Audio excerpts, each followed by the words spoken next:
Hello friends, welcome to my channel. இன்னைக்கு நாம fantasy and adventure கலந்த ஒரு வித்தியாசமான டிராகன் படத்தை பத்தி தான் பார்க்க போறோம். பொதுவா டிராகன் மூவிஸ்னாலே வேற லெவல்ல தான் இருக்கும். பட் இன்னைக்கு நாம பார்க்க போற இந்த டிராகன் மூவில survival, action, thriller, fairy tale, dark ஃபேண்டசின்னு எல்லாம் மிக்ஸ் ஆகி ஒரு செகண்ட் கூட போர் அடிக்காம ஒவ்வொரு சீனும் தன்னம்பிக்கையை தூண்டுற மாதிரி சிறப்பா உருவாக்கப்பட்ட ஒரு அழகான மூவி தான் டாம்செல்.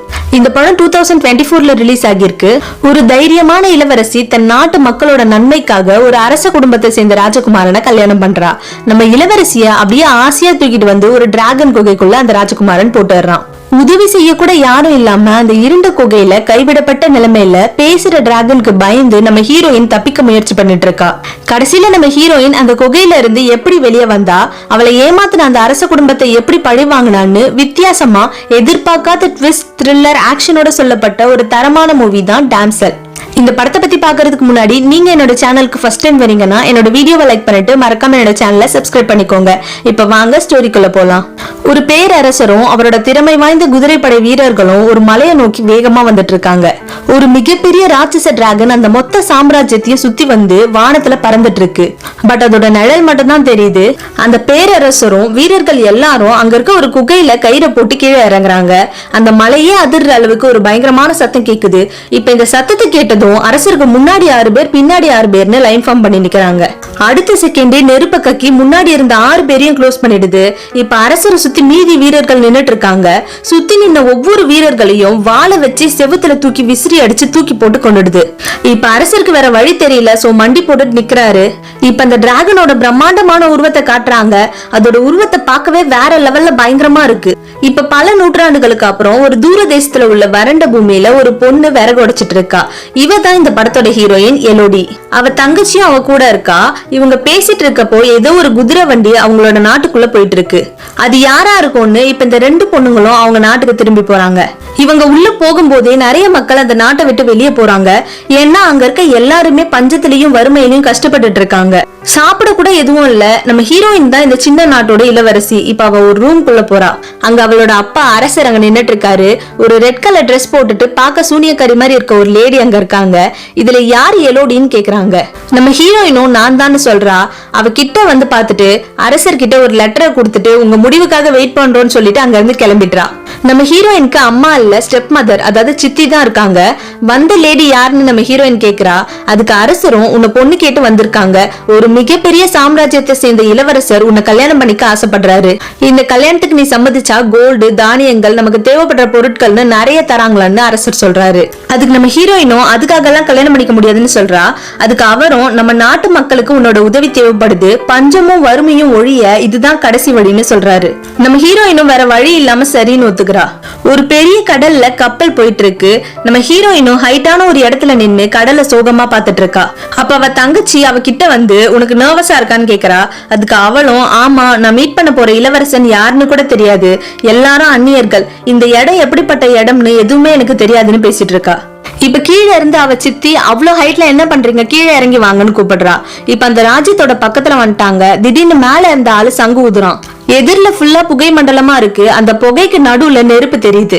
தமிழ்ல பாகுபலி படத்துல மகிழ்மதியோட என்ட்ரன்ஸ்ல பெரிய யானை சிலை வச்சிருப்பாங்க. அந்த மாதிரி இந்த நாட்டுக்குள்ள வரப்போ என்ட்ரன்ஸ்ல டிராகன் நெருப்ப கக்கற மாதிரி ஏதோ ஒரு செட் ரெடி பண்ணி வச்சிருக்காங்க. அந்த சாம்ராஜ்யமே பச்சை பசேல்னு செழிப்பா இருக்கு. அந்த ஃபர்ஸ்ட் லுக்க பார்த்த உடனே நம்ம ஹீரோயினுக்கும் அவ ஃபேமிலிக்கும் அந்த இடம் ரொம்ப பிடிச்சு போயிடுது. இப்ப எல்லாரும் ஒரு ரதத்துல ஏறி இப்ப அந்த அரண்மனை வாசலுக்கு வந்துட்டாங்க. ஒரு முக்கியமான தளபதி நம்ம ஹீரோயினை வெல்கம் பண்ண வந்திருக்காரு. வந்துட்டு எல்லாரையும் கூட்டிட்டு போய் ரூம்ல விட்டுறாரு. இளவரசியோட அப்பாவும் எலோடிய கொஞ்ச நேரம் தனியா விடுங்க, அவ ரெஸ்ட் எடுக்கட்டும்னு சொல்லிட்டு அங்க இருந்து கிளம்பிடுறாரு. இப்ப நம்ம ஹீரோயின் அங்க இருக்க ஒரு பால்கனில வந்து நின்னுட்டு அந்த மொத்த ராஜ்யத்தோட அழகைய ரசிச்சிட்டு இருக்கா. அப்ப எதிரில இன்னொரு பால்கனில வேற ஒரு இளவரசி நின்னுட்டு இருக்கா. அவளை பார்த்து சிரிச்சிட்டு இருக்கா. அப்புறம் அந்த பொண்ணு உள்ள போயிடுறா.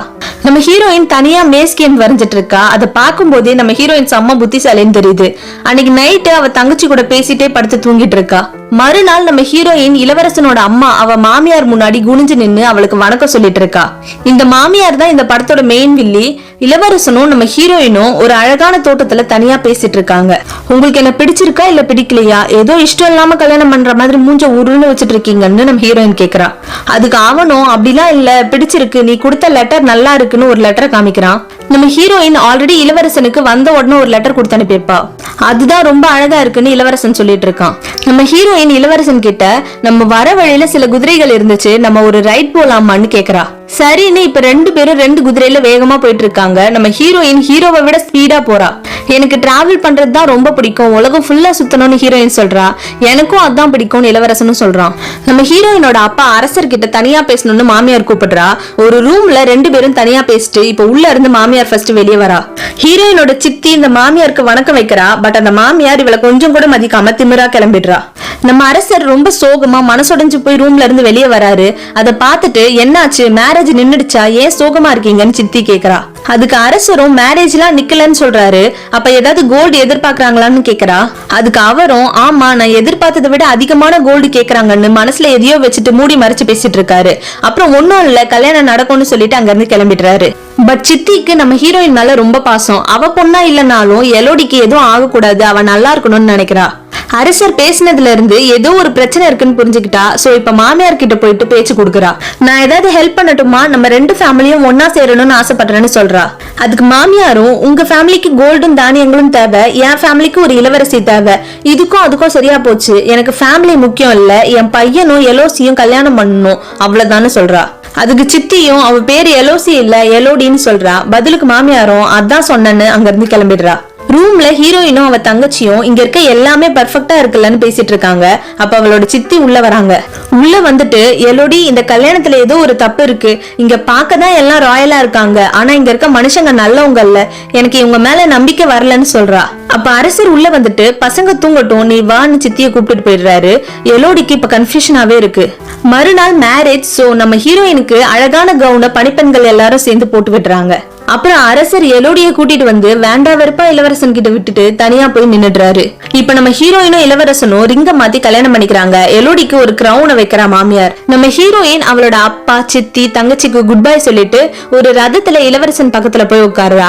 இப்ப இளவரசனும் எங்களுக்கு ஒரு பழமையான சாஸ்திர சம்பிரதாயம் ஒண்ணு இருக்கு, அதை செய்யதான் இப்ப போயிட்டு இருக்கோம்னு சொல்றான். 2 பேரும் ஒரு மலை மேல ஏறி போறாங்க. அங்க ஒரு குகை இருக்கு. அந்த குகைக்குள்ள மாமியார் ரெட் ட்ரெஸ் போட்டு நிக்கிறா. சுத்தி நிறைய சூனியக்காரிகள் அப்புறம் முகமூடி போட்ட மனுஷங்க நிறைய பேர் நின்னுட்டு இருக்காங்க. இந்த மாமியாரும் ஒரு காயினை நம்ம ஹீரோயின் கையில கொடுத்துட்டு ஒரு பழைய ஸ்டோரிய சொல்லிட்டே வரா. பல வருஷத்துக்கு முன்னாடி எங்களோட முன்னோர்கள் இந்த தீவுக்கு வந்தாங்க. பட் அவங்க இங்க வந்த அப்புறம் தான் தெரிஞ்சது இங்க வேற ஒரு பெரிய மிருகம் வாழ்ந்துட்டு இருக்குன்னு. ஒரு ரத்த வெறி பிடிச்ச மிருகம் இங்க இருக்க கிராமத்தை எல்லாம் நெருப்புல அழிச்சிடுச்சு. சோ அரசர் அந்த மிருகத்தை அழிக்கணும்னு முடிவு பண்ணாரு. அவரோட சிறந்த வீரர்களை கூட்டிட்டு போனாரு. அந்த மிருகத்துக்கு முன்னாடி இந்த வீரர்கள் எல்லாம் ஒண்ணுமே இல்ல, எல்லா வீரர்களையும் அதை அழிச்சிடுச்சு. பட் அரசரை மட்டும் கொல்லாம அவரோட 3 மகள்களை தந்தா இந்த நிலத்தை நான் உனக்கு தருவேன்னு கட்டளை போட்டுடுச்சு. அப்புறம் அவரோட 3 மகள்களையும் அந்த மிருகத்துக்கு இடையா கொடுத்துட்டாரு. அதுக்கப்புறம் தான் இந்த ராஜ்யம் பிறந்துச்சு. ஒவ்வொரு ஜெனரேஷன்லயும் இந்த சாக்ரிஃபைஸ நாங்க பண்ணிட்டு இருக்கோம்னு சொல்லி முடிக்கிறா. ஒரு கத்தி எடுத்து இளவரசனோட உள்ளங்கையில ஒரு வெட்டு வெட்டுறா. ஹீரோயினோட கையிலயும் வெட்டுறா. இப்ப 2 ரத்தத்தையும் ஒன்னா சேர்த்துட்டு இப்ப இவளும் அரச குடும்பத்து ரத்தம் ராயல் பிளட்னு சொல்றா. இப்ப அந்த மாமியார் நம்ம ஹீரோயின் கையில இருக்க அந்த காயினை அந்த பள்ளத்துக்குள்ள போட சொல்றா. இளவரசன் நம்ம ஹீரோயினை தூக்கிட்டு நடந்து போறான். நீ கண்ணை மூடிக்கொண்டு ஹீரோயின் கிட்ட சொல்றான். அவளும் இவனை முழுசா நம்பி கண்ணை மூடிட்டே என் தங்கச்சி இதை பார்த்தா ரொம்ப சந்தோஷப்படுவான்னு சொல்றா. பதிலுக்கு இளவரசனும் சாரின்னு சொல்லிட்டு அவளை அங்க இருந்து கீழே பள்ளத்துல போட்டுறான். நம்ம ஹீரோயின் அப்படியே அலறி அடிச்சு பயந்துட்டு செம்மையா கத்துறா. கீழே மரக்கிளைகள் நிறைய இருக்கு. அதுல பட்டு இடிச்சு இடிச்சு அப்படியே தொப்புன்னு வந்து கீழே விழுறா. ஸ்ட்ரெயிட்டா கீழே விழாம மரக்கிளைகள்ல பட்டு பட்டு விழுந்தனால உயிருக்கு ஆபத்துன்ற மாதிரி பெருசா ஒன்னும் அடிபடல. பட் லைட்டா உடம்பெல்லாம் அங்கேயும் இங்கேயும் கிழிச்சிருக்கு. ஏஞ்சிட்டு ஹெல்ப் மீ, யாராவது இருக்கீங்களான்னு கத்தி பாக்குறா. அந்த சத்தத்துல உள்ள இருந்த டிராகன் அப்படியே அதோட நெருப்பு மாதிரி பிரைட்டான கண்ணை திறந்து முழிச்சு பாக்குது. நம்ம ஹீரோயினுக்கு செம்ம கோவம், கொலை வெறியில அழுதுட்டே கத்துறா. இதெல்லாம் ஒரு கல்யாணமான்னு அவன் நெக்லஸ் பிச்சு தூக்கி விசிறி அடிக்கிறா. மேல ஏற முடியுமான்னு மரக்கிளைகளை பிடிச்சு ஏறி பாக்குறா. 2 ஸ்டெப்ல மேல இருந்து கீழே விழுந்துட்டா. இப்ப அங்கேயும் இங்கேயும் இவ தூக்கி போட்ட மாதிரியே நிறைய நெக்லஸ் கிடக்குது. அவள மாதிரியே நிறைய பேரை இந்த பள்ளத்துல தூக்கி போட்டிருக்காங்க. இப்பதான் அவளுக்கு அது புரியுது. திரும்பி பார்த்தா அங்க இருக்க ஒரு சின்ன சந்துல ஒரு வெளிச்சம் தெரியுது. அது என்னன்னு அங்க இருக்க கேப் வழியா உள்ள போய் பாக்குறா. அங்க ஒரு சிட்டுக்குருவி மேல நெருப்பு பட்டு அது அப்படியே பறந்துட்டு இருக்கு. அது மேல மண்ணை போட்டு அணைச்சு விடுறா. பட் அது செத்து போச்சு. இப்போ ஒரு பயங்கரமான சத்தம் கேக்குது. பார்த்தா இந்த மாதிரி ஆயிரக்கணக்கான சிட்டுக்குருவிகள் நெருப்புல எரிஞ்சு அங்கேயும் இங்கேயும் பறந்துட்டு இருக்கு. கொஞ்ச நேரத்திலேயே அதுங்கெல்லாம் கீழே விழுந்து செத்து போய் கிடக்குதுங்க. சுத்தி ஏதோ ஒரு அதிர்ற மாதிரி சத்தம் கேக்குது. என்னமோ ஒண்ணு பெருசா இங்க இருக்குன்னு இப்ப நம்ம ஹீரோயினுக்கு தெரிஞ்சு போச்சு. பயந்துட்டே நின்னு பாத்துட்டு இருக்கா. அப்ப டிராகனோட ஒரு பெரிய கால் மட்டும் தெரியுது. வேகமா ஓடி போய் ஏதோ ஒரு மரம் மாதிரி இருக்கு, அது பின்னாடி போய் நின்னுடுறா. இப்ப அந்த டிராகன் பேசுது, உன் பேர் என்னன்னு கேக்குது. அவளும் பயந்துட்டே எலோடின்னு சொல்றா. உனக்கு என்ன வேணும்னு நம்ம ஹீரோயின் கேக்குறா. அதுக்கு அந்த டிராகனும் எனக்கு ப்ராமிஸ் பண்ண விஷயம் அரச குடும்பத்து ரத்தம்னு சொல்லுது. நம்ம ஹீரோயினும் அவ கைய பாக்குறா. இப்பதான் அவளுக்கு புரியுது, அவ ரத்தத்தை இளவரசனோட ரத்தத்துல மிக்ஸ் பண்ணனாலதான் இவள் அந்த டிராகன் ராயல் பிளட்னு நினைச்சிட்டு இருக்குன்னு. இதுதான் விஷயமா நான் தான் அந்த பலியாடன்னு நம்ம ஹீரோயின் சோகமா யோசிச்சுட்டு இருக்கா. இப்ப அந்த டிராகனும் எனக்கு பிடிச்ச ஒரு விஷயத்த பண்ண போறேன், சரி நீ ஓடு, எவ்வளவு முடியுமோ ஓடுன்னு சொல்லுது. அவளும் வேகமா முடிஞ்ச அளவு ஓடுறா. அந்த டிராகனும் அப்படியே அது உடம்புல இருக்க மொத்த நெருப்பையும் உள்ள இருந்து எடுத்து நெருப்பை வெளியே கக்குது. இப்ப அந்த நெருப்பு பல கிலோமீட்டர் தூரத்துக்கு அது பாட்டுக்கு நெருப்பு குழம்பு மாதிரி போயிட்டே இருக்கு. ஒரு சந்துல போய் உட்கார்ந்துகிட்டு அங்க திரும்பி பாக்குறா. அங்க ஒரு இடத்துல கீழே ஒரு பொண்ணு எரிஞ்சு போய் செத்து கிடக்குறா. நம்ம ஹீரோயின் ஒரு பால்கனில நின்னுட்டு இருக்கப்போ எதிரில வேற ஒரு பொண்ணு இன்னொரு பால்கனில நின்னுட்டு இருப்பா. அந்த பொண்ணு தான் செத்து கிடக்குறா. நம்ம ஹீரோயினும் ஓடி ஓடி கடைசியில ஒரு சந்துக்குள்ள மாட்டிக்கிறா. அப்புறம் ட்ரெஸ் உள்ள இழுத்துட்டு எவ்வளவோ கஷ்டப்பட்டு ஒரு சந்துக்குள்ள போயிடுறா. அப்படியும் அவ கால்ல நெருப்பு பட்டுருது. வலி தாங்க முடியாம கத்துறா. அப்புறம் டிராகனோட சத்தம் கேட்டது சைலண்ட் ஆகிடுறா. அந்த டிராகனும் உனக்கு வலிக்குதா, பரவாயில்லையே, வலிச்சாலும் சைலண்டா இருக்க, புத்திசாலி பொண்ணுதான்னு பேசிட்டே வருது. அப்புறம் அவ ட்ரெஸ்லயே ஒரு மொக்க கத்தி இருக்கு, அதை எடுத்து அவ துணியை கிழிச்சு அதை அவ கால்ல கட்டு போடுறா. அப்புறம் அவ ட்ரெஸ்ல பால் மாதிரி ஏதோ ஒண்ணு இருக்கும், அதை ஓபன் பண்ணி நெருப்பு கிட்ட காட்டினா அது உடனே அழகா பல்பு மாதிரி பளிச்சுன்னு எரியுது. இப்போ ஒரு சின்ன சந்துக்குள்ள போறா. சந்தில்ல பாக்க பொந்து மாதிரி இருக்கும். அப்படியே முட்டி மோதி அந்த சின்ன பொந்து வழியா தவழ்ந்துட்டே உள்ள போறா. அந்த பொந்து ஃபுல்லா வழவழன்னு வழுக்கிற மாதிரி இருக்கனால திடீர்னு அப்படியே வழுக்கிட்டு உள்ள போயிடுறா. மறுபடியும் ஒரு சின்ன கேப்ல ஸ்டக் ஆகி நின்னுடுறா. அப்புறம் எப்படியோ அமுக்கி ட்ரெஸ் உள்ள தள்ளி இப்ப கீழே வந்து விழுந்துடுறா. இப்ப கையில வச்சிருந்த நெருப்பும் அணைஞ்சு போயிடுது. அப்புறம் ரொம்ப கஷ்டப்பட்டு ஏஞ்சி வரா. இப்ப கொஞ்ச தூரத்துல ஒரு வெளிச்சம் தெரியுது. அது என்னன்னு பக்கத்துல போறா. நடுவுல பெரிய ஆழமான பள்ளம் இருக்கு. கால் ஸ்லிப் ஆகி விழுந்திருப்பா. பட் உஷாராகிட்டா. இப்ப இங்கே உட்கார்ந்துட்டு அவ கையில இருக்க மோதிரத்தை கலட்டி அதை பாத்துட்டு இருக்கா. இளவரசன் மேல கொலை வெறியில இருக்கா. அவனே தேவலன்றப்போ அவன் போட்ட ரிங் எதுக்குன்னு கோவத்துல அது கீழே இருக்க பள்ளத்திலேயே போட்டுறா. இப்ப அதே வெறியில இந்த பக்கத்துல இருந்து வெளிச்சம் இருக்க மறுபக்கத்துக்கு தாண்டா. இப்ப அப்படியே சர்ன்னு வழுக்கிட்டு கீழே விழுறா. கரெக்டா அவ இடுப்புல இருந்த பெல்ட் அந்த பாறையில மாட்டிக்குது. இப்ப கையில இருந்த கத்தி அப்படியே அந்த பாறையோட கேப்ல சொருக்கி சொருக்கி கொஞ்சம் கொஞ்சமா மேல ஏறி முன்னுக்கு வந்துடுறா. நம்ம ஹீரோயின் நார்மலாவே தைரியமான பொண்ணு. இப்ப வேற எல்லாரும் சேர்ந்து ஏமாத்தினால எப்படியாவது இங்க இருந்து தப்பிச்சு போய் அந்த இளவரசன் குடும்பத்தையே பழி வாங்கணும்னு ஒரு வெறியில எவ்வளவு பெரிய பிரச்சனை வந்தாலும் அடுத்து அடுத்து அடுத்துன்னு வெறித்தனமா முன்னேறி போயிட்டு இருக்கா. வெளிச்சத்தை பார்த்ததும் இப்பதான் நம்ம ஹீரோயினுக்கு கொஞ்சம் நிம்மதியா இருக்கு. மின்மினி பூச்சிகள் மாதிரி மின்மினி புழுக்கள் இருக்கு, அதான் வெளிச்சத்தை கொடுக்குது. இப்ப அவளோட கையில இருந்த துணியை பிச்சு அதுக்குள்ள இந்த புழுக்களை போட்டுறா. அது லைட் மாதிரி வெளிச்சமா இருக்கு. கீழே கொஞ்சம் தண்ணி தேங்கி இருக்கு. இப்ப அதை குடிச்சு பாக்குறா. அது பாசி பிடிச்சு நல்லாவே இல்ல, கேவலமா இருக்கு. பட் அதுக்கு மேல ஐஸ் பனிக்கட்டிகள் ஃபார்ம் ஆகி இருக்கு. அதுல இருந்து சொட்டு சொட்டா தண்ணி ஊத்திட்டு இருக்கு. அதை ஒவ்வொரு சொட்டா குடிச்சிட்டு இருக்கா. திடீர்னு அந்த பனிக்கட்டி எல்லாம் வேகமா உருகுது. மேல பயங்கரமான வெளிச்சம் தெரியுது. பார்த்தா டிராகன் நெருப்பு விட்டு பனியை உருக்கிட்டு இருக்கு. இப்ப அப்படியே நம்ம ஹீரோயினை முழுங்க வருது. பட் அவ ஜஸ்ட் மிஸ்ல வேகமா ஓடி பக்கத்துல இருக்க சந்துல உள்ள போயிட்டா. இப்ப அந்த சந்துக்குள்ள சேஃப் ஹியர், டிராகனால இங்க உள்ள வர முடியாதுன்னு பாறையில எழுதி இருக்கு. பக்கத்திலேயே வீணு போட்டிருக்கு. அங்க அந்த சந்துல மத்த பொண்ணுங்களோட ட்ரெஸ் அங்கேயும் இருக்கு. அப்புறம் பாறையில விக்டோரியான்னு போட்டிருக்கு. சோ வீணா விக்டோரியான்னு புரிஞ்சுக்கிறா. அது பக்கத்திலேயே ஃபாத்திமா, பியட்ரைஸ், ஆர்டீம் இப்படி பல பேர்கள் இருக்கு. அதையெல்லாம் நம்ம ஹீரோயின் அழுதுட்டே படிக்கிறா. இப்பதான் அவளுக்கு புரியுது, இந்த டிராகனுக்கு பலி கொடுக்கறன்னு நூத்துக்கணக்கான பொண்ணுங்களை இந்த குடியில போட்டிருக்காங்க. அதுல நிறைய பேரை டிராகன் நெருப்பு கக்கி கொன்னுடுச்சு. இந்த குகை வரைக்கும் தப்பிச்சு வந்த பொண்ணுங்க தான் அங்க பாறையில அவங்களோட பேர் எழுதி வச்சிருக்காங்க. நம்ம ஹீரோயின் குளிர் தாங்க முடியாம அந்த மின்மினி புழுக்களை கட்டி பிடிச்சிட்டே படுத்துட்டு இருக்கா. இப்ப கண்ணை திறந்து பாக்குறா. பார்த்தா சுத்தி நிறைய பொண்ணுங்க அந்த குகையில இருக்காங்க. அந்த டிராகனுக்கு பயந்துட்டு இருக்காங்க. அதுல ஒரு பொண்ணு பாறையில விக்டோரியான்னு எழுதிட்டு நம்ம ஹீரோயின் கிட்ட வந்து இது எல்லாம் மாயைன்னு சொல்றா. உடனே நம்ம ஹீரோயினும் முழிச்சுக்கிறா. இப்ப அந்த குகையில இவளை தவிர வேற யாரும் இல்ல. அவ கால்ல இருக்க நெருப்பு காயத்துக்கு மேல அந்த மின்மினி புழுக்கள் எல்லாம் ஏறி இருக்கு. அதை பார்த்ததும் அவ காலை உதறிட்டு அதெல்லாம் பிச்சு கீழே போடுறா. இப்ப அவ கால்ல இருந்த நெருப்பு காயம் எல்லாம் மறைஞ்சு போயிடுச்சு. அந்த புழுக்கள் அந்த புண்ணையெல்லாம் தின்னி அவ காலை இப்ப குணப்படுத்திடுச்சு. அந்த பாறையில யாரும் மேப்ப வரைஞ்சு வச்சிருக்காங்க. அதுல ஃபர்ஸ்ட் மரக்கிளைகளை தாண்டி உள்ள இருக்க குகை, அடுத்து சிட்டுக்குருவி இருந்த இடம், அடுத்த டிராகன் நெருப்பு கக்கின இடம், அப்புறம் கடைசியில சூரிய வெளிச்சம், அதாவது வெளியே போறதுக்கு வழின்னு மேப்ல போட்டிருக்கு. இப்ப நம்ம ஹீரோயின் அவ ட்ரெஸ்ஸை கிழிச்சு ஒரு போர் வீராங்கனை வாரியர் மாதிரி அந்த ட்ரெஸ்ஸை மாத்திட்டு எலோடின்னு அவ பேரை பாறையில எழுதி வைக்கிறா. பக்கத்துல டிராகனோட சத்தம் கேட்டுட்டே இருக்கு. கடைசியில சூரிய வெளிச்சமும் தெரியுது.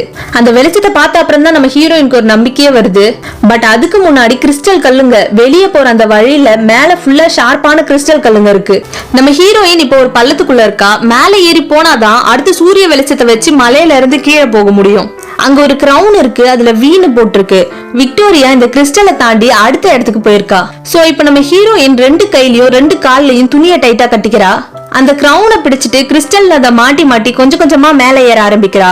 ஒரு கிறிஸ்டல் உடைஞ்சு இப்ப நம்ம ஹீரோயின் கீழே ஸ்லிப் ஆகி விழுறா. கரெக்டா கீழே அந்த டிராகன் வாயை பொளந்துட்டு அவளை சாப்பிட ரெடியா நிக்குது. பட் நம்ம ஹீரோயின் வேற ஒரு கிறிஸ்டல்ல கிரவுனை மாட்டிட்டு சேஃப் ஆகிடுறா. கீழே டிராகன் இருக்கு, அதை பார்த்த அப்புறமும் அதை கொஞ்சம் கூட கண்டுக்காம மறுபடியும் மேல ஏற ஆரம்பிக்கிறா. எப்படியோ போராடி இப்ப மேல வந்து உட்கார்ந்துட்டா. அங்க இருந்து அந்த வெளிச்சத்தை நோக்கி நடந்து வரா. கீழே பள்ளம், அது ஒரு மலையில இருக்க ஒரு சின்ன கேப். கீழே விழுந்தா எலும்பு கூட மீதி கிடைக்காது. ரொம்ப ஹைட்ல இருக்க அந்த இடம். இவ்வளவு கஷ்டப்பட்டு வந்து கடைசியில இப்ப வெளியே போக வழி இல்லைன்னு தெரிஞ்சதும் நம்ம ஹீரோயினால தாங்கிக்கவே முடியல. ரொம்ப ஃபீல் பண்ணி அழுறா. கீழே தூரத்துல குதிரைகள்ல சில மனுஷங்க போயிட்டு இருக்காங்க. இங்க இருந்தே அவங்களை கூப்பிட்டு ஹலோ ஹலோன்னு கத்தி பாக்குறா. அவங்க தூரத்துல இருக்கனால நம்ம ஹீரோயினோட குரல் அவங்களுக்கு கேட்கல. பட் டிராகனுக்கு அந்த சத்தம் கேக்குது. எதிர்பார்க்காத நேரத்துல இப்ப நம்ம ஹீரோயினை கடிக்க வருது. பட் அவ சந்துக்குள்ள ஓடிடுறா.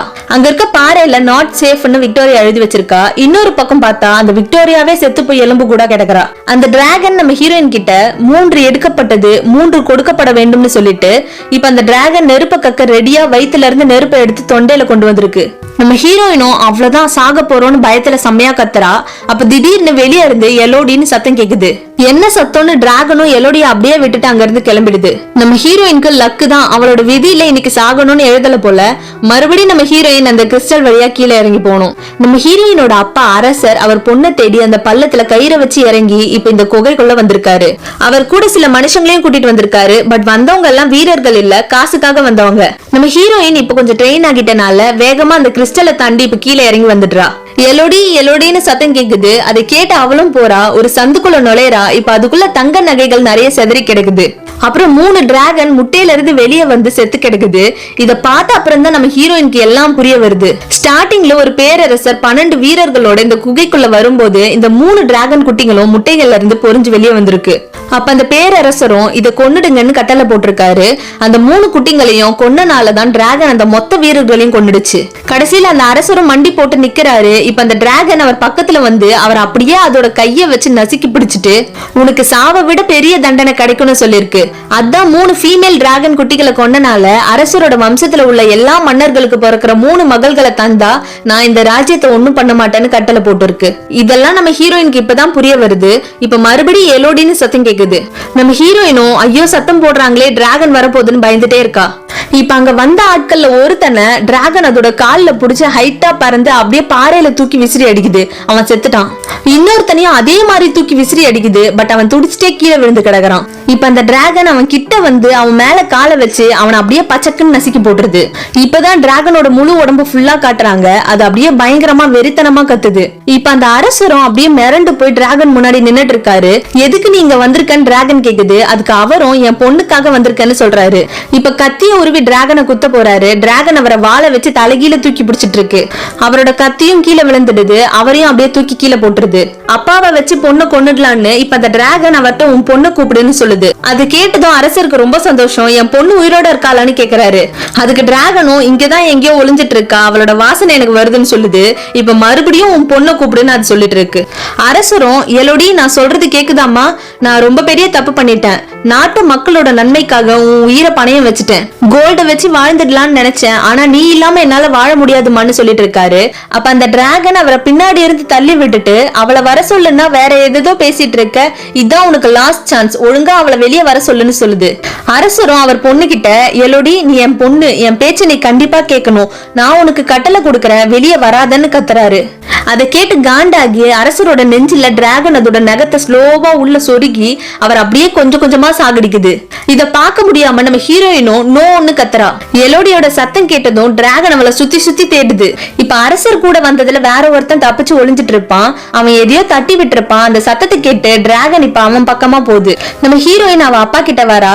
இப்ப அவர் சாகர நிலைமையில இருக்காரு. உன் சித்தியும் தங்கச்சியும் கப்பல்ல வெயிட் பண்ணிட்டு இருக்காங்க. கயிறு வழியா மேல போயிடு, என்ன மன்னிச்சிடுன்னு சொல்றாரு. நம்ம ஹீரோயினும் அவரை கிஸ் பண்றா. இப்ப அவரும் இறந்து போயிடுறாரு. செஞ்ச தப்ப உணர்ந்து இப்ப அவர் பொண்ணுக்காக உள்ள வந்து அரசர் செத்து போயிட்டாரு. இந்த சீன் பார்க்கும் போதே கொஞ்சம் கஷ்டமா தான் இருக்கும். அரசர் கூட வந்ததுல ஒருத்த மட்டும் மறைஞ்சிட்டு இருப்பான். இப்ப அவர் முன்னாடி வந்து நின்னுடுது. டிராகன் அவனை அப்படியே கால் விரல்ல நடுவுல வச்சு நசுக்கியே கொண்டுடுது. இந்த டைம்ல நம்ம ஹீரோயினும் அந்த கயிறை பிடிச்சு மேல ஏறிட்டு இருக்கா. இப்ப டிராகன் வேகமா பறந்து வந்து அவ ஏறும் போதே கயிறு மேல நெருப்பு விடுது. பட் நம்ம ஹீரோயின் வேகமா ஏறிடுறா.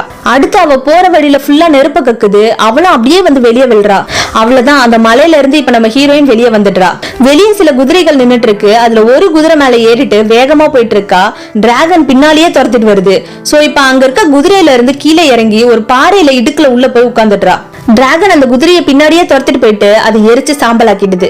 டிராகன் வெளியே வந்து நெருப்ப கக்கிட்டு இருக்கு. இதையெல்லாம் வில்லி மாமியார் அரண்மனை மேல இருந்து பாத்துட்டு இருக்கா. அந்த பொண்ணு தான் அவளை பார்க்கும் போதே நினைச்ச இவளால பிரச்சனை வரும்னு சொல்லிட்டே கோவமா நடந்து போயிட்டு இருக்கா. இப்ப எங்க போறேன்னு மன்னர் கேக்குறாரு. அதுக்கு அவளும் இது சரி செய்ய போறேன்னு சொல்லிட்டே வேகமா நடந்து போறா.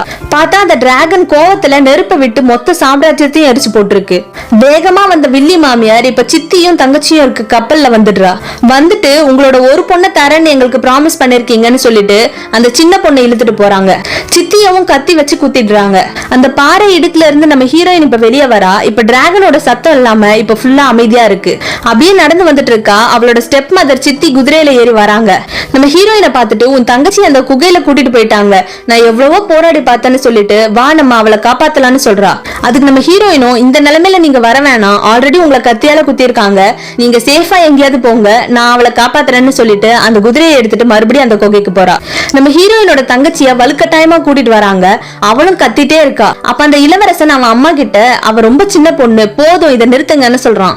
அதுக்கு அவளும் நீலாம் ஒரு இளவரசனா, இளவரசன்னா நாட்டை காப்பாத்துறதுக்காக என்ன வேணாலும் செய்யணும்னு சொல்லிட்டு கத்தியை எடுத்து அந்த சின்ன பொண்ணோட கையில அறுத்துட்டு இப்ப வில்லி மாமியார் அவளோட கையில அறுத்து அவ கைய அந்த பொண்ணோட கையில வச்சு அழுத்திடுறா.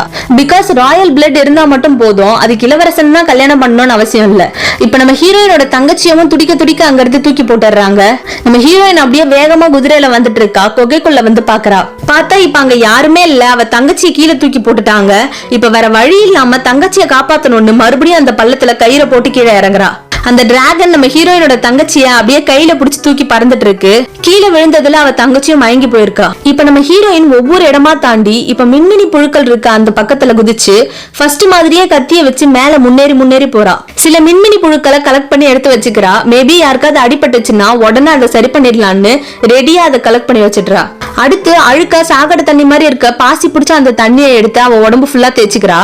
இறந்து போன வீரர்களோட கவசத்தை எல்லாம் கலெக்ட் பண்ணி எடுத்து வச்சுட்டு அவளோட முடியை வெட்டி அதை கயிறு மாதிரி ரெடி பண்ணிட்டு அதை வச்சு இந்த கவசத்தை எல்லாம் ஒன்னா சேர்த்து கட்டிடுறா. இப்போ ஒரு பாறை மேல ஒரு கத்தியை வச்சுட்டு ஒரு தலைக்கவசத்துல மண்ணை ரொப்பி கத்தியோட ஒரு பக்கம் இந்த தலைக்கவசத்துல இருக்க மண்ணை கொஞ்சம் கொஞ்சமா கொட்டுது. இன்னொரு பக்கம் மத்த கவசத்தை எல்லாம் வச்சு இந்த மண்ணு வெயிட்டுக்கு அடுத்த பக்கம் ஈக்குவல் வெயிட்ட வச்சிருக்கா. அது பக்கத்துல நெருப்பு புகை வர வச்சுட்டு இப்ப அங்கிருந்து வந்து அவ அப்பாவோட பாடிக்கு பக்கத்துல நிக்கிறா. அங்கிருந்து அவளோட அப்பாவோட கத்தியை எடுத்து வச்சுக்கிறா. இன்னொரு பக்கம் அந்த டிராகன் அதோட இறந்து போன குட்டிகளுக்கு பக்கத்துல உட்கார்ந்துட்டு இருக்கு. அதுங்களை பார்த்து என் செல்ல குட்டிகளா உங்களை இவங்க வாழ விடல, சோ நானும் எலோடிய உயிரோட விட மாட்டேன்னு சொல்லுது. அதோட கையில நம்ம ஹீரோயினோட தங்கச்சி ஃப்ளோரியாவை வச்சிட்டு இருக்கு. அவகிட்ட உன் அக்கா உனக்காக வருவான்னு சொல்லுது. இப்ப நம்ம ஹீரோயின் அங்க செஞ்சு வச்ச செட்டப் மண்ணு எல்லாம் ஃபுல்லா கொட்டி போய் அங்க இருந்து கவசம் எல்லாம் கீழே விழுந்து நல்லா சத்தம் கேக்குது. அதை கேட்டதும் அவ வந்துட்டான்னு சொல்லி ஃப்ளோரியாவை அங்கேயே விட்டுட்டு அங்க இருந்து கிளம்பி போயிடுது. இப்ப நம்ம ஹீரோயின் பக்கத்துல தான் வெயிட் பண்ணிட்டு இருந்திருக்கா. டிராகன் போன உடனே அவ தங்கச்சியை எழுப்பி வா போலான்னு கூப்பிடுறா. பட் அவ தங்கச்சி கீழே விழுந்தனால அவளோட கால்ல அடிபட்டிருக்கு. சோ அவளால நடக்க முடியல. இப்ப டிராகன் அங்க போய் அந்த செட்டப் எல்லாத்தையும் பாக்குது. இது ஒரு டிராப்னு தெரிஞ்சுட்டு இப்ப பயங்கரமா கத்துது. நம்ம ஹீரோயின் ஃப்ளோரியாவை ஒளிஞ்சுக்க சொல்றா. நீ என்ன பண்ண போறன்னு ஃப்ளோரியா கேக்குறா. அதுக்கு நம்ம ஹீரோயினும் நான் டிராகன் கிட்ட உண்மையை சொல்லணும்னு சொல்றா. இப்ப அந்த டிராகன் பறந்து வந்து அவ தங்கச்சி ஒளிஞ்சிட்டு இருக்க இடத்த பாக்குது. டிராகன் அப்படின்னு ஒரு சத்தம் கேக்குது. அதுவும் திரும்பி பாக்குது. இப்ப ஜஸ்ட் மிஸ். இப்ப டிராகனோட கண்ணு பக்கத்துல கத்திய வச்சு நம்ம ஹீரோயின் அதை நிறுத்தி வச்சிருக்கா. அப்படியும் பயப்படாம இந்த கத்திய வச்சு என்ன கொல்ல முடியாது, இத பார்த்தா உன் மேல இன்னும் கோவம் தான் வருதுன்னு சொல்லுது. அதுக்கு நம்ம ஹீரோயினும் நானும் தான் சம கோவத்துல இருக்கேன்னு சொல்றா. நம்ம ஹீரோயின் டிராகன் கிட்ட ஃபர்ஸ்ட் நீ இந்த மக்களோட கிராமத்தை எல்லாம் எரிச்சனாலதான் உன்னை தடுக்கிறதுக்காக பேரரசர் அவரோட படையோட வந்திருக்காருன்னு மாமியார் இவளுக்கு சொன்ன கதையை சொல்றா. அதுக்கு டிராகனும் நான் அவங்களை டிஸ்டர்ப் பண்ணாமலே அவங்க என்ன அட்டாக் பண்ண வந்தாங்க, என்னோட என்னோட கடைசி வாரிசு என்னோட 3 குழந்தைங்களை கொண்டுட்டாங்கன்னு டிராகன் சொல்லுது. அதுக்கு அவங்க வாரிசு தான் நீ கொல்லணும், நாங்க அவங்க வாரிசு இல்லன்னு எல்லோடி சொல்றா. பட் அந்த டிராகன் நம்ம ஹீரோயின் சொல்றத கொஞ்சம் கூட நம்பல. பொய்ன்னு சொல்லிட்டே நெருப்ப கக்குது. கரெக்டா நம்ம ஹீரோயின் அது வாய்க்குள்ள கத்திய விட்டு சொருகிடுறா. அப்படியும் நம்ம ஹீரோயின் மேல நெருப்பு பட்டு இப்ப தண்ணிக்குள்ள விழுந்துடுறா. பட் தண்ணில இருந்து வெளியே வந்து வலியில பயங்கரமா கத்துறா. இந்த வாட்டி அவ உடம்புல நிறைய தீக்காயம் பட்டுடுச்சு. அவ தங்கச்சி அவளுக்கு ஒரு கத்தியை தூக்கி போடுறா. நம்ம ஹீரோயின் அந்த கத்தியை எடுக்க கிட்ட வரா. பட் அதுக்குள்ள அந்த டிராகன் அவளை விரல் இடுக்குல புடிச்சு நிறுத்தி இருக்கு. உனக்கு என் பொண்ணுங்களோட வலி எப்படி இருந்துச்சுன்னு காட்டுறேன்னு சொல்லி அதோட ஷார்ப்பான நகத்தை வச்சு நம்ம ஹீரோயின் வயிற்றுலயே குத்தி சொருகுது. அவளும் கத்திட்டே அவ டிரெஸ்ஸுக்குள்ள இருந்த கத்தியை எடுத்து டிராகன் கண்ணுல சொருகிடுறா. இப்ப அவ தங்கச்சி கொடுத்த பெரிய கத்தியை எடுத்து கையில புடிச்சிட்டு டிராகனோட நெஞ்சில சதக்குன்னு சொருகிடுறா. அதை சொருகிட்டு நான் ஒண்ணு அவங்கள ஒருத்தி கிடையாதுன்னு வெறி பிடிச்ச மாதிரி கத்துறா. பதிலுக்கு அந்த டிராகன் கையை வச்சு அவளை டைட்டா புடிச்சு தூக்குது. நம்ம ஹீரோயினும் டிராகனோட கையிலேயே கத்திய சொருகிடுறா. வலியில டிராகன் அதோட கைய உதறது. நம்ம ஹீரோயினும் கீழே ஒரு மூலையில போய் விழுந்துடுறா. இப்ப முடியாம அப்படியே டயர்டா ஏஞ்சி நடந்து போறா. அவ பின்னாலேயே டிராகன் வந்துட்டு இருக்கு. எதிரில ஒரு பாறை வளைஞ்ச மாதிரி இருக்கு. டிராகனோட மூச்சு காத்து அதுல பட்டு ரிட்டர்ன் வருது. இப்ப அது பக்கத்துல போய் நின்னுடுது. அந்த டிராகனும் தனியா சாக போறேன்னு சொல்லுது. அதுக்கு நம்ம ஹீரோயினும் இல்ல, என்கிட்ட ஒரு பெரிய படையே இருக்கு, உன்னால கொல்லப்பட்ட அப்பாவி பெண்களோட ஆன்மா தான் என்னோட மிகப்பெரிய ராணுவம்னு சொல்றா. இப்ப அந்த டிராகனை பார்த்து என்ன ஏறி இப்ப நெருப்ப விடுன்னு சொல்லிட்டே இருக்கா. டிராகனும் நெருப்ப கக்குது. கரெக்டா அங்க இருந்து தள்ளி குதிச்சிடுறா. இப்ப அந்த நெருப்பு அந்த பாறையில பட்டு ரிட்டர்ன் டிராகன் மேலேயே நெருப்பு பட்டுருது. இப்ப டிராகனோட உடம்பு முக்காவாசி எரிஞ்சிடுது. சாகுற நிலைமையில பாதி உயிரை வச்சுட்டு டிராகன் அப்படியே நம்ம ஹீரோயினை பார்த்துட்டே இருக்கு. இப்ப நம்ம ஹீரோயின் டிராகன் முன்னாடி வந்து நின்னு அவ கையில இருக்க அந்த வெட்டுக்காயத்தை காட்டுறா. இந்த மாதிரி என் தங்கச்சி கையிலயும் வெட்டிருப்பாங்க. உனக்கு பலி கொடுத்த எல்லா பொண்ணுங்களோட கையிலயும் இப்படி ஒரு வெட்டுக்காயம் இருக்கும். அவங்க ரத்தத்தையும் எங்க ரத்தத்தையும் ஒன்னா சேர்த்தனாலதான் ராயல் பிளட்னு சொல்லி உன்னை இவ்வளவு நாள் எல்லாரும் ஏமாத்திருக்காங்க. நீயும் அப்பாவி பெண்களை தான் கொடூரமா கொண்டு இருக்கன்னு நம்ம ஹீரோயின் டிராகன் கிட்ட சொல்றா. அதுக்கு டிராகனும் என்ன கொன்னுடுன்னு சொல்லுது. ஒரு பக்கம் உடம்பெல்லாம் எரிஞ்ச அடிப்பட்ட வலி, இன்னொரு பக்கம் உண்மையை தெரிஞ்சுக்காம அப்பாவி பெண்களை கொன்னுட்டேன்னு ஒரு குற்ற உணர்ச்சியிலையும் இப்ப டிராகனுக்கு சாகிறத தவிர வேற வழி தெரியல. இப்ப நம்ம ஹீரோயினும் கத்திய ஓங்கி வேகமா குத்துறா. டிராகனை கொல்லல, கத்திய தரையில குத்தி வச்சிருக்கா. தண்ணியில கொஞ்சம் மின்மினி புழுக்கள் இருக்கு. அதை எடுத்துட்டு வந்து டிராகன் மேல போட்டு விட்டுறா. இப்ப அடுத்து இளவரசன் 3வது கல்யாணத்துக்கு வேற ஒரு பொண்ணுக்கு ரிங்கு போட்டு விட்டுட்டு இருக்கான். அப்ப ஒரு காயின் உருண்டுட்டே வந்து மாமியார் கால் கிட்ட விழுது. அவளும் அதை எடுத்து பாக்குறா. குகைக்குள்ள போட்ட காயின் இங்க எப்படி வந்துச்சுன்னு பாத்துட்டு இருக்கா. அப்ப நம்ம ஹீரோயின் கெத்தா தனியா நடந்து வரா. அவளை பார்த்ததும் இளவரசன் ஓடி வந்து எனக்கு தூக்கமே இல்ல நீன்னு சொல்ல வரான். அதுக்குள்ள என் தங்கச்சியை கொல்ற வரைக்கும் உனக்கு தூக்கம் வரலையான்னு கேட்டுட்டு அவனை கொஞ்சம் கூட கண்டுக்காம அங்க இருந்து நடந்து போயிட்டு இருக்கா. அப்ப இந்த வில்லி மாமியார் குறுக்குல வந்து இவளுக்கெல்லாம் நீ பதில் சொல்லணும்னு அவசியம் இல்லைன்னு சொல்றா. நம்ம ஹீரோயினும் இவதான் 3வது பலியான அந்த பொண்ணை பார்த்து கேக்குறா. அதுக்கு இளவரசனும் ஆமா, இதுக்கப்புறம் எனக்கு பிடிச்சவளை கட்டிட்டு நான் சந்தோஷமா இருப்பேன்னு சொல்றான். இப்ப நம்ம ஹீரோயின் அந்த புது பிரைட் கிட்ட உன் ஃபேமிலியை கூட்டிட்டு இந்த இடத்த விட்டு ஓடி போன்னு சொல்றா. அவளும் அங்க இருந்து கிளம்பிடுறா. அப்புறம் கூட்டத்துல இருந்த பாதி பேரும் என்னமோ நடக்க போகுதுன்னு பயந்துட்டு கிளம்பிடுறாங்க. இவ்வளவு தப்பு பண்ணியும் கொஞ்சம் கூட அதுக்காக ஃபீல் பண்ணாம இந்த வில்லி மாமியார் மட்டும் நம்ம ஹீரோயின் கிட்ட உன்னை பார்த்து நாங்க எதுக்கிட்டே பயப்படணும்னு கேக்குறா. அதுக்கு நம்ம ஹீரோயினும் எனக்கு பயப்பட வேண்டாம், பட் இவளை பார்த்தா பயப்படுவீங்கன்னு சொல்றா. பார்த்தா டிராகன் மேல வந்து நின்னு வெறி பிடிச்ச மாதிரி பயங்கரமா கத்துது. இப்ப நம்ம ஹீரோயினும் அங்க இருந்து வெளியே கிளம்பிடுறா. இப்ப டிராகன் மொத்த நெருப்பையும் ஃபுல்லா கக்கிடுது. தான் பண்றது தப்புன்னு தெரிஞ்சும் இஷ்டம் இல்லாம தான் இளவரசன் எல்லா பொண்ணுங்களையும் தூக்கி போட்டிருப்பான். சோ இப்ப இளவரசன் இந்த மரணத்தை சந்தோஷமா ஏத்துக்கிறான். வில்லி மாமியாரோட தங்க கிரீடம் உருகி அவ மூஞ்சிலேயே ஊத்துது. அவ முகம் எல்லாம் வெந்து சதையெல்லாம் கிழிஞ்சு ரத்தம் ஊத்துது. கதறிட்டே செத்து போறா. அந்த அரண்மனை மொத்தமும் எரிஞ்சு பில்டிங் எல்லாம் விழுந்து ஃபுல்லா அழிஞ்சிடுது. நம்ம ஹீரோயின் எலோடி மட்டும் இப்ப வெளியே தனியா தைரியமா நடந்து வந்துட்டு இருக்கா. அவளுக்கு மேல இப்ப அந்த டிராகனும் பறந்து வருது. டிராகனோட உயிரை நம்ம ஹீரோயின் காப்பாத்தினால அதோட நிழல்ல நம்ம ஹீரோயினை பாதுகாப்பா கூட்டிட்டு வருது. இப்ப அங்க இருந்து நம்ம ஹீரோயின் அவளோட சொந்த நாட்டுக்கு போக ரெடியா இருக்கா. போகும்போது அவளோட ஸ்டெப் மதரை பார்த்து இனிமேல் நான் உங்களை மட்டும் தான் நம்புவேன் அம்மான்னு கூப்பிடுறா. ஸ்டெப் மதரும் நம்ம ஹீரோயினை ஹக் பண்ணிக்கிறா. இப்ப எல்லாரும் அவங்க சொந்த நாட்டுக்கு அவங்க வீட்டுக்கு கப்பல்ல போயிட்டு இருக்காங்க. அவங்க கூட இப்ப டிராகனும் பறந்து வந்துட்டு இருக்கு. இதோட இந்த படம் முடியுது. நம்ம ஹீரோயின் கைவிடப்பட்ட நிலைமையிலையும் அவளோட துணிச்சலையும் தைரியத்தையும் விடல. தன்னம்பிக்கையோட சவால்களை எதிர்த்து நின்னு தனியா ஜெயிச்சா. அவள மாதிரியே நம்ம எல்லாரும் அடுத்தவங்க மேல நம்பிக்கை வைக்காம நம்ம மேல நம்பிக்கை வச்சு எது வந்தாலும் தைரியமா ஃபேஸ் பண்ணி உறுதியா இருக்கணும்னு ஒரு அழகான கருத்து இந்த படத்துல சொல்லியிருக்காங்க. இந்த படம் எப்படி இருந்துச்சுன்னு எனக்கு கமெண்ட்ல சொல்லுங்க. அப்படியே இந்த வீடியோவை லைக் பண்ணிட்டு மறக்காம என்னோட சேனலை சப்ஸ்கிரைப் பண்ணிடுங்க. இதே மாதிரி ஒரு நல்ல கதையில மறுபடியும் சந்திக்கலாம். தேங்க்யூ.